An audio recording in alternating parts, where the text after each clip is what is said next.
The aqueous threat. The vast expanse of space had never seemed so oppressive.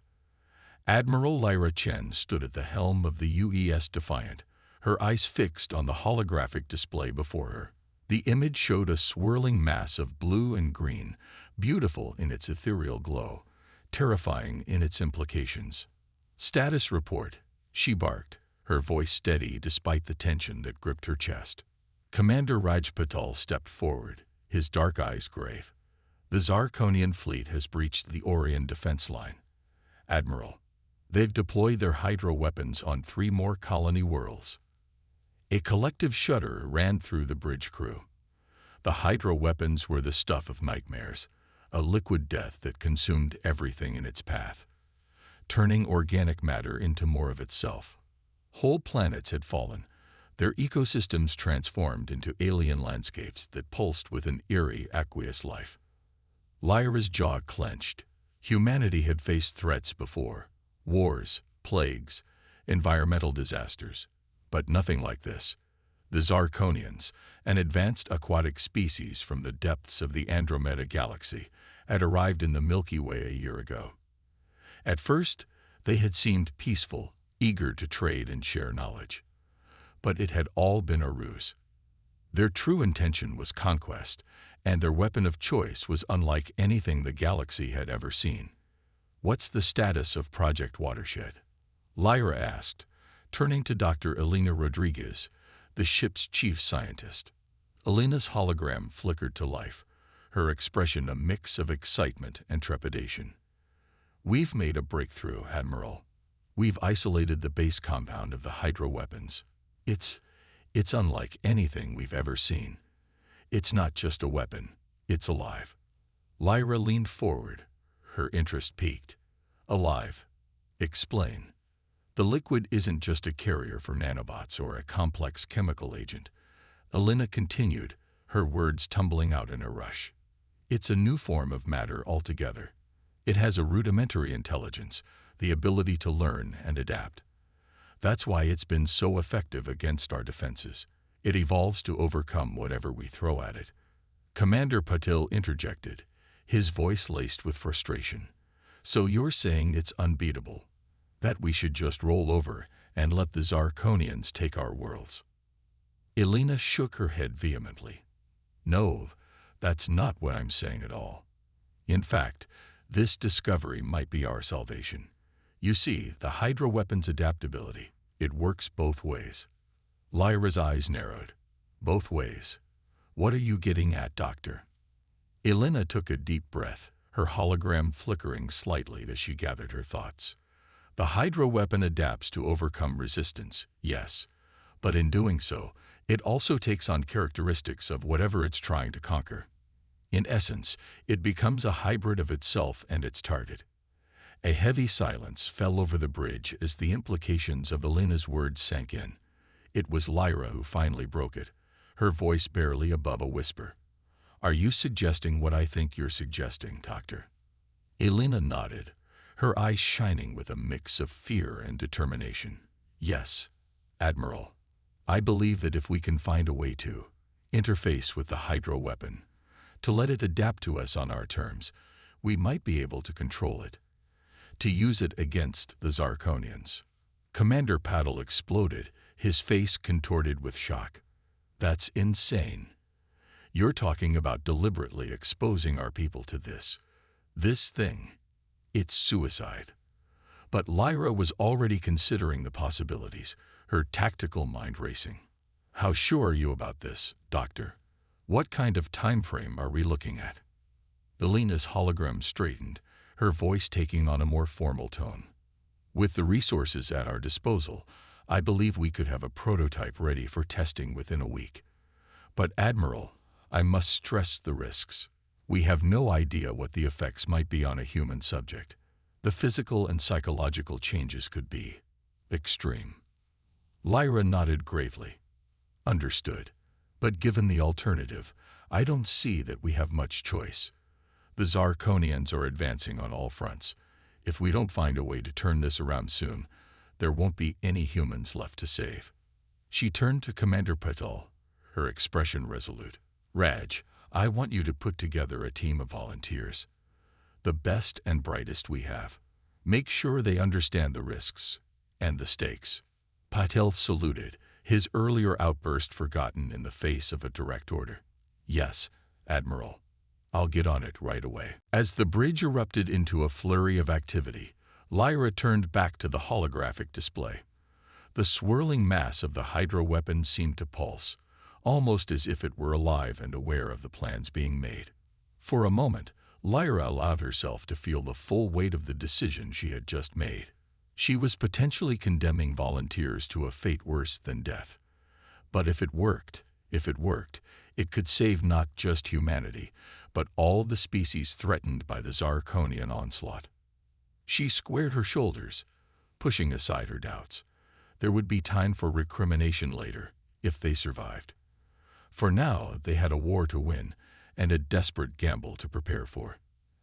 As she began issuing orders, coordinating with other fleet commanders and Earth's Central Command, a small part of Lyra's mind wandered to the volunteers who would soon be called upon, who would step forward, who would be willing to risk everything, to potentially sacrifice their very humanity for a chance at victory. She didn't envy them their choice, but she knew, with a certainty that came from years of command, that they would come. Humanity had always produced heroes when they were needed most. Now, facing the greatest threat in their history, Lyra had no doubt they would rise to the challenge once again. As the Defiant sped towards Earth, carrying its cargo of hope and terror, Lyra allowed herself a grim smile. The Zarkonians thought they had created the perfect weapon. They were about to learn that humanity was not so easily conquered. The hydro weapons had changed the rules of warfare. Now, humanity was about to change them again. The volunteer program. The announcement came without warning, broadcast simultaneously across every channel, every neural link, every communication device in human-controlled space. Admiral Lyra Chen's face, grim and determined, filled screens large and small. "Citizens of Earth and her colonies," she began, her voice steady and unwavering. "For the past year, we have fought a desperate battle against the Zarkonian invaders and their hydro weapons. Today, I come to you not with news of defeat, but with a call to action." She paused, letting the weight of her words sink in. "Our scientists have made a breakthrough. We believe we have found a way to turn the Zarkonians' greatest weapon against them. But to do so, we need volunteers. Brave men and women willing to risk everything for the sake of humanity's survival."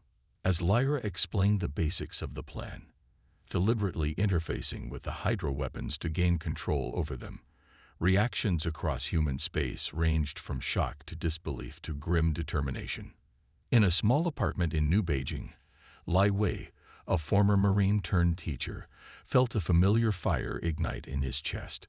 He looked at the picture of his late wife and young daughter, killed in the Zarkonian attack on Mars Colony. Without a word, he stood and headed for the nearest recruitment center. Halfway across the globe, in the underwater city of Atlantis Nova, Dr. Amara Okoro watched the broadcast with growing excitement. As one of the leading xenobiologists in human space, she had been studying the hydro weapons since their first appearance.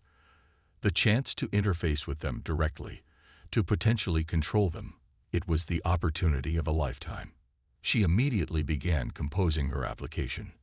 On the lunar base Armstrong, veteran pilot Zara Rodriguez felt a mix of fear and exhilaration. She had seen firsthand the devastation wrought by the hydro weapons, had lost friends and comrades to their insidious touch. The thought of voluntarily exposing herself to them was terrifying. But if it meant a chance to end this war, to save what was left of humanity, she made her decision before the broadcast had even ended. Within hours, recruitment centers across Earth and the colonies were overwhelmed. Despite the risks, or perhaps because of them, volunteers came forward in droves. They were soldiers and scientists, teachers and engineers, the young and the old. Each had their own reasons, their own stories, but they were united in their determination to fight back against the Zarkonian threat. At the secret facility deep beneath the Pacific Ocean, where Project Waters was headquartered, Dr. Elena Rodriguez watched the first group of volunteers arrive with a mix of hope and trepidation. She had spent every waking moment since her breakthrough refining the process, running simulations, trying to predict what might happen when human biology interfaced with the alien hydroweapons. But for all her preparations, she knew they were stepping into uncharted territory. The hydroweapons were as much a mystery as they were a threat. How would they react to deliberate, controlled exposure? What changes would they wreak on the human body and mind? As the volunteers were processed, grieved, and prepared for the first trials, Elena couldn't help but feel a sense of awe at their courage. They knew the risks, knew that they might not survive the process, or worse, might survive but be changed beyond recognition. Yet here they were, ready to sacrifice everything for a chance to turn the tide of the war. The first volunteer to undergo the procedure was Captain Marcus Chen, no relation to Admiral Lyra. A decorated Special Forces operative, Marcus had fought the Zarkonians on a dozen worlds. He had seen friends liquefied by the hydroweapons, had watched helplessly as entire ecosystems were transformed into alien seascapes pulsing with malevolent life. As he was strapped into the containment chamber, electrodes attached to his head and chest to monitor his vital signs, Marcus met Elena's eyes through the thick glass. "Whatever happens, Doc," he said, his voice calm despite the circumstances, "make sure it counts." Elena nodded, unable to speak past the lump in her throat. She turned to the control panel, her fingers hovering over the activation sequence. With a deep breath, she initiated the process. A thin stream of bluish liquid, a carefully distilled and modified version of the hydroweapon, began to flow into the chamber. For a moment, nothing happened. Then Marcus's body went rigid, his back arching as the liquid made contact with his skin. Alarms blared as his vital signs spiked. On the monitors, Elena watched in fascination and horror as Marcus's cellular structure began to change, his very DNA rewriting itself as the hydroweapon interfaced with his biology. For 3 agonizing minutes, Marcus's body convulsed, shifting between solid and liquid states as the transformation took hold. Then, suddenly, everything stopped. The alarms fell silent. Marcus lay still, his body glistening with a faint blue sheen. "Captain Chen," Elena called out, her voice shaking. "Marcus, can you hear me?" Slowly, Marcus's eyes opened. They were the same brown they had always been, but now they seemed to shimmer, as if filled with tiny currents. He sat up, looking at his hands in wonder. I can feel it," he said, his voice filled with awe. "The hydroweapon. It's a part of me now. But I'm still me. I'm still in control." Elena's heart soared. It had worked. Against all odds, it had worked. But even as she celebrated this first success, she knew they had a long way to go. Marcus was just the first. They needed more volunteers, needed to refine the process, needed to understand the full extent of the changes and how to utilize them against the Zarkonians. As news of the first successful transformation spread, more volunteers came forward. Each integration was unique, the hydroweapons adapting differently to each individual. Some gained the ability to manipulate water with their minds. Others found they could transform their bodies into liquid at will, flowing through the smallest cracks and reforming on the other side. But there were failures too. Volunteers whose bodies rejected the integration, who dissolved into puddles of inert liquid. Others who lost their minds to the alien influence, becoming feral creatures that had to be contained and studied in the hope of reversing their condition. Through it all, Elena and her team worked tirelessly, refining the process, pushing the boundaries of science and human endurance. They were in a race against time, knowing that every day they spent in development was another day the Zarkonians advanced, another human world lost to the hydroweapons. 2 weeks after the first successful integration, Admiral Lyra Chen visited the facility. She stood before the assembled volunteers, her eyes taking in their changed appearances, the shimmer of their skin, the fluid grace of their movements. "You have all made an incredible sacrifice," she said, her voice filled with emotion. You have taken into yourselves the very thing we have been fighting against, and in doing so, you have given us hope. Now, we must take the fight back to the Zarkonians. Are you ready?" The response was immediate and unanimous. A resounding yes that seemed to ripple through the air like a wave. Lyra nodded, a fierce smile on her face. "Then let's show these aquatic bastards what happens when they mess with humanity. It's time to take back our galaxy." As the newly transformed volunteers prepared for their first mission, there was a palpable sense of excitement and determination in the air. They had done the impossible. They had not just survived the hydro weapons, but had made them their own. The Zarkonians thought they had created the perfect weapon. They were about to learn that in the hands of humanity, even the deadliest threat could become the key to salvation. The tide of war was about to turn, and the galaxy would never be the same. Unexpected evolution. The first deployment of the hydro-integrated humans, dubbed Aquamarines by some wag in the press court, was supposed to be a small-scale operation. A surgical strike against a Zarkonian outpost on Europa, one of Jupiter's moons. It was meant to test their capabilities, to see how they fared in actual combat conditions. No one, least of all the Aquamarines themselves, was prepared for what actually happened.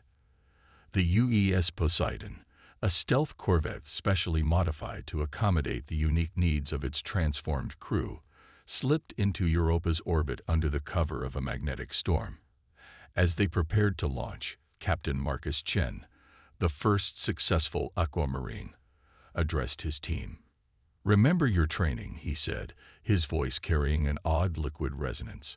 "We hit hard, we hit fast, and we show these fish-faced bastards that they're not the only ones who can play with water." The team nodded, their eyes glimmering with anticipation.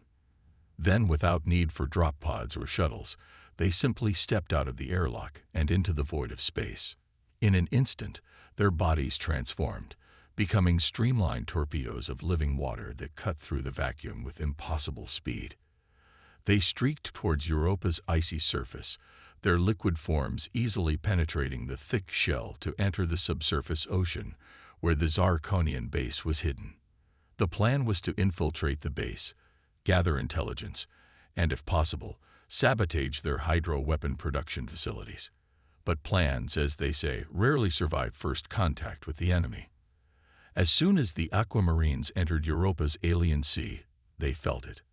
A call, a pull, and as soon as the Aquamarines entered Europa's alien sea, they felt it. A call, a pull, an awakening of something deep within their transformed bodies. The hydro-weapons that had become part of them resonated with the vast ocean around them. And suddenly, they understood. Marcus was the first to verbalize it, his thoughts rippling through the water to reach his team. "It's alive," he said, awe and shock mingling in his mental voice. "The whole ocean. It's one giant organism." Dr. Amara Okoro, who had insisted on joining this first mission, felt her scientific mind reeling with the implications. The Zarkonians, she realized. They're not using the ocean. They're communicating with it. The hydro-weapons, they're not weapons at all. They're a language. This revelation changed everything. As the team pushed deeper into the alien sea, they found themselves not just swimming, but communicating. The ocean responded to their presence, currents shifting to guide them, bioluminescent creatures lighting their way. They arrived at the Zarkonian base to find it was nothing like they had expected. There were no fortifications, no weapons arrays. Instead, they found a sprawling organic structure that pulsed with life, indistinguishable from the ocean around it. And the Zarkonians themselves. The Aquamarines watched in fascination as the alien beings flowed through their living city, their bodies shifting and changing much like the humans now could. But there was a key difference, where the Aquamarines still maintained a distinction between their human selves and their liquid forms. The Zarkonians seemed to exist in a constant state of flux, never fully solid, never fully liquid. It was Zora Rodriguez, the former pilot, who made the next crucial discovery. As a curious Zarkonian approached their group, Zora instinctively reached out with her mind, trying to communicate as they had with the ocean. The contact was immediate and overwhelming. Images, emotions, and concepts flooded her mind, too fast and alien to fully comprehend. But one thing came through clearly. The Zarkonians were just as surprised by the humans' presence as the humans were by what they had found. They didn't know. Zora gasped, reeling from the mental contact. They had no idea their weapons would integrate with us like this. They thought they were helping us evolve. The revelation stunned the team. All this time, the war that had cost so many lives, transformed whole worlds, it had all been a terrible misunderstanding. As the aquamarines struggled to process this information, something else began to happen. The hydro-integrated parts of their bodies, which had already evolved beyond the original weapons, started to change again. It was as if the contact with the living ocean of Europa, the mental touch of the Zarkonians, had awakened new potentials. Marcus watched in amazement as his arm transformed, not into the familiar liquid state, but into a complex, fractal structure that seemed to exist somewhere between solid and liquid. He could feel new senses awakening, could perceive the flow of energy and information through the ocean around him. Similar changes were happening to all of them. Amara found she could suddenly understand the complex chemical language of the ocean, reading its moods and currents like a book. Lai Wei discovered he could extend his consciousness into the water around him, sensing everything within a vast radius. The Zarkonians, watching this transformation, were broadcasting a mixture of excitement and trepidation. They had hoped to guide humanity's evolution, to help them transcend their limited, terrestrial forms. But this was beyond anything they had imagined. As the changes stabilized, Marcus made a decision. This was too big, too important to handle on their own. They needed to contact the fleet, to let them know what they had discovered. But more than that, they needed to open a dialogue with the Zarkonians, to end this war before it destroyed both their species. Using their newfound abilities, the Aquamarines established a three-way communication link between themselves, the Zarkonians, and the UES Poseidon in orbit. As explanations and apologies flowed back and forth, as the terrible misunderstanding that had led to so much destruction was finally cleared up, Marcus felt a profound sense of hope. They had come to Europa expecting to fight a battle. Instead, they had stumbled upon the key to peace and perhaps to humanity's next great leap forward. But even as the first tentative steps towards reconciliation were being taken, a new concern arose. The changes they had undergone were profound and ongoing. The line between human and something else was blurring. As Marcus looked at his team, at the Zarkonians, at the living ocean around them, he wondered. In averting one war, had they set the stage for another? How would the rest of humanity react to what they had become? As the Poseidon prepared to transmit their report back to Earth, Marcus knew that the real challenges were only just beginning. The war with the Zarkonians might be over, but the battle for humanity's future was about to begin. And this time, the enemy wasn't an alien race or a deadly weapon. It was fear. Fear of change. Fear of the unknown. Fear of what humanity might become in this new, fluid universe they had discovered. As he prepared to face this new challenge, Marcus couldn't help but smile. After all, if there was one thing humans excelled at, it was adapting to the impossible. The Hydra weapons had changed them. True. But in the end, it was still humanity's indomitable spirit that would shape their destiny. Counterattack. The news of the Aquamarines' discovery on Europa spread through the human fleet like wildfire. Initial reactions ranged from disbelief to outrage to cautious hope. Admiral Lyra Chen, ever the pragmatist, saw the potential immediately. "We've been fighting the wrong war," she announced to her assembled commanders. "But that ends now. We have an opportunity not just to end this conflict, but to leap forward as a species. We're going to take it." Not everyone agreed. There were those who viewed the transformed Aquamarines with suspicion and fear, who argued that they were no longer human and couldn't be trusted. Others saw the Zarkonians' actions as an invasion of a different sort, a forced evolution that humanity should reject. But as reports came in from other fronts, the decision was made for them. The hydro-weapons, responsive to the changes in the aquamarines and the shift in the Zarkonians' intentions, were changing. On worlds where they had run rampant, destroying all in their path, they were now forming complex, living ecosystems. Hostile, yes, to unprotected humans, but no longer actively aggressive. More importantly, the aquamarines found they could communicate with these transformed environments, could shape and direct them to a degree. It wasn't control, not exactly, but it was a form of cooperation that opened up incredible possibilities. Lyra saw the opportunity and seized it.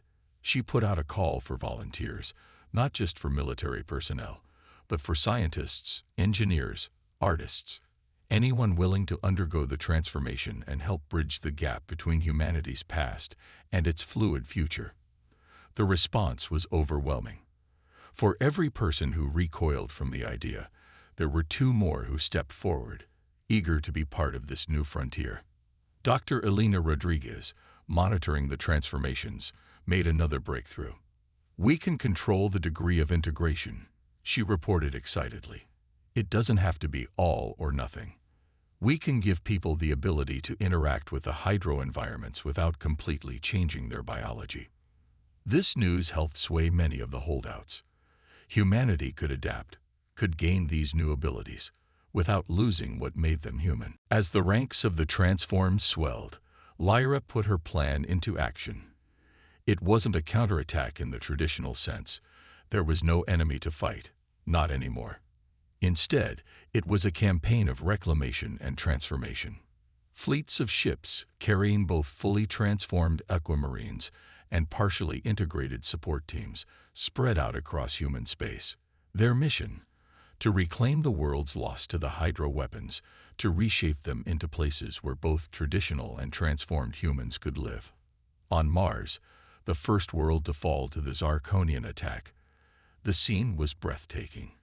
Where once there had been barren red deserts, now there were vast, shimmering oceans of blue-green liquid. But these weren't water, not exactly.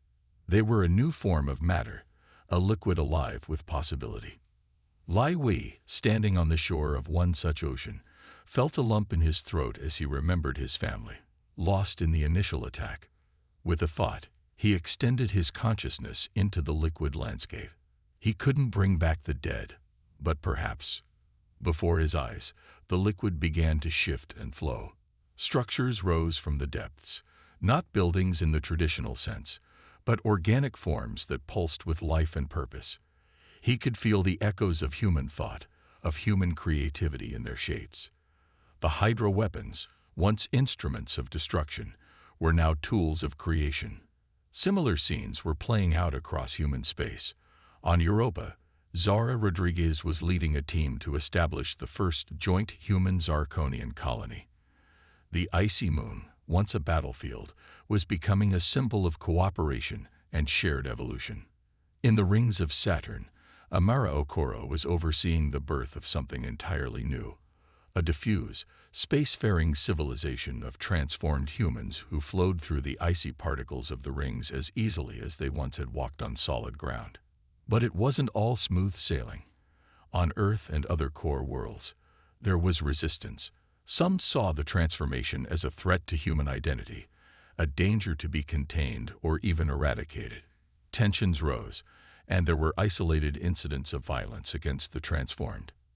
Marcus Chen, now serving as a liaison between the transformed and traditional humans, found himself walking a delicate line.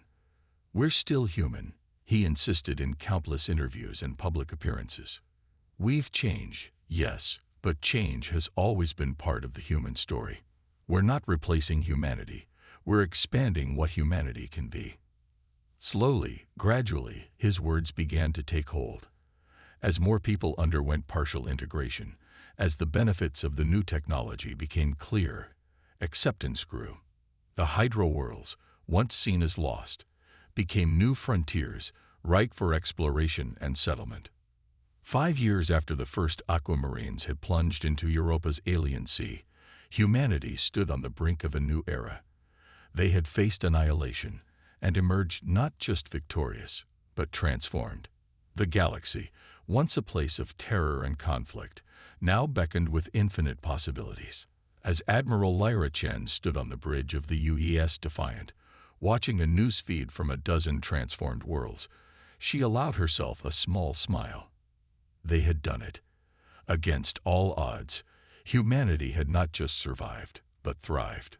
The counterattack was complete, but the adventure was just beginning. A new era, 20 years after the event that would come to be known as the Hydro Integration, humanity barely resembled its former self. The solar system, once a collection of disparate planets and moons, had become a vast, interconnected network of hydro-enhanced worlds and habitats. Earth, the cradle of humanity, had undergone perhaps the most striking transformation. The rising seas, once a looming threat, had been embraced and reshaped. Coastal cities didn't fight against the water. They merged with it. Buildings flowed seamlessly from land to sea, their structures adapting in real time to the needs of their inhabitants. In the deeper oceans, vast, glowing metropolises pulsed with life, home to both fully aquatic humans and a growing population of Zarkonian immigrants. The moon, its regolith infused with hydromatter, had sprouted a sprawling network of underground lakes and rivers. Lunar colonists glided through these liquid tunnels, their bodies adapting effortlessly between surface locomotion and aquatic navigation. Mars, once the red planet, now shimmered with blues and greens. Its new oceans teemed with Earth-originated life, genetically modified to thrive in the hydro-enhanced environment. Terraforming, once the work of centuries, had been accomplished in decades. But perhaps the most profound changes were those that had occurred within humanity itself. The division between traditional and transformed humans had blurred almost to the point of meaninglessness. Most people now existed on a spectrum, able to shift their biology to suit their environment or task at hand. This new fluidity extended beyond the physical. The hydro-integration had opened up new forms of communication and consciousness. Humans could now share thoughts and experiences directly, forming vast networks of shared cognition. The internet of old seemed quaint in comparison to the living, thinking devasphere that now enveloped the solar system.